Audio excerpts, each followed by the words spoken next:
Bonjour à tous et bienvenue dans votre journal des produits de bourse de l'Obsat du jeudi 21 mars. La bourse de Paris monte d'1,43% à 3829 points. La tendance a été soutenue par la réunion du comité de politique monétaire de la Fed et sa décision de maintenir sa politique ultra accommodante. Et cette annonce a mis de côté pour un temps la crise chypriote qui s'est accélérée mardi soir avec le rejet du plan de sauvetage européen. Du côté des valeurs, les bancaires se reprennent et les cycliques ont le vent en poupe comme Lafarge ou Vivendi. Et Wall Street repart de l'avant aujourd'hui et clôture en hausse. Le Dow Jones qui a pulvérisé un nouveau record historique en début de séance à 14 545 points termine sur un gain de 0,39%. Le Nasdaq avance de 0,77%. Le S&P 500 progresse de 0,69%, très proche d'un nouveau plus haut historique. Et Wall Street a beaucoup misé hier sur Ben Bernanke. C'est la fin du suspense après 2 jours de réunion à Washington. Le patron de la Réserve fédérale américaine a donc confirmé le maintien de son taux directeur inchangé.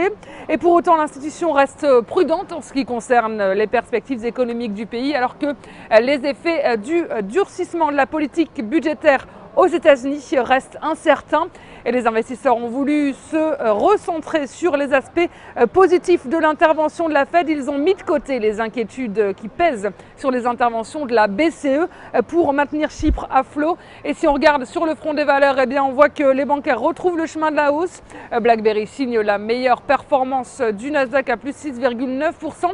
Et FedEx décroche en revanche de 6% après des résultats trimestriels décevants.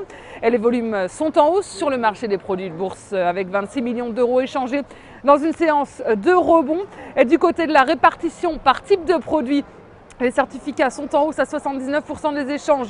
Les varants sont en repli à 21%. Et concernant les transactions, les certificats représentent 68% des échanges et les varants 32%. Et sur le front de la répartition par sous-jacent, les indices restent élevés avec 55% du marché, les actions également à 44%. Et la répartition des transactions sur les varants nous indique que les indices représentent 42% du marché, les actions sont à 57%, le taux de change est à 1% et les matières premières sont à 0%. Et on s'intéresse aujourd'hui à l'industriel Bouygues. Graphiquement, le titre a initié un important mouvement de rebond à la suite du contact avec le support à 19,30 € fin février. Après une phase de consolidation, le titre a pris appui sur les 21,35 € au début du mois pour poursuivre ce mouvement de reprise. Il est désormais soutenu par une ligne de tendance haussière. Et de son côté, le RSI a rebondi sur une oblique ascendante et son orientation milite pour la formation d'une nouvelle jambe de hausse à court terme.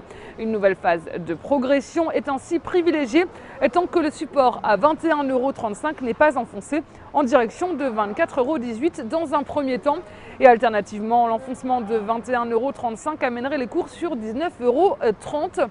Et la stratégie qui vous est proposée pour jouer cette valeur, c'est l'achat du Warrant Call Bouygues à 3192 T d'Unicredit au prix d'exercice de 20 € et d'échéance au 6 septembre 2013. Voilà, c'est tout pour aujourd'hui. Bonne journée et à demain.